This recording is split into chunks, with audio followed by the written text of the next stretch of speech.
So this changed a lot for this pocket letter. So I found these cool hearts and I thought, oh, that'd be cool. So I cut them out, colored them. I got this cool picture of Audrey Hepburn. And then these cool little, almost like cherry blossom flowers or apple blossom flowers. So I'm like, oh, okay. And then I got my little bees. So this did change. It went from all yellow and black to every other square a different color.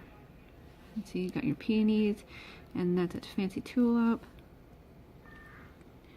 And then I put the big butterflies on the outside. So yeah, so I got my little bird, my little tulips and flowers. Technically that probably should have been yellow, but oh well, that's okay. See, another big peony, and that's I think that's Queen Victoria, I'm pretty sure. Yeah, so I think it turned out pretty good.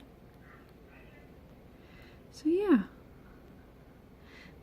so I just put it this way. Audrey Hepburn again, a little bee, some flowers. So this square and this square the same, this square and this square the same.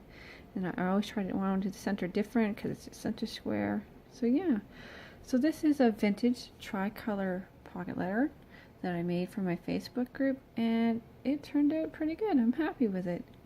My original idea was something completely different, and it kind of just morphed into this. So yeah, so this is my vintage tricolor pocket letter, and yeah, later.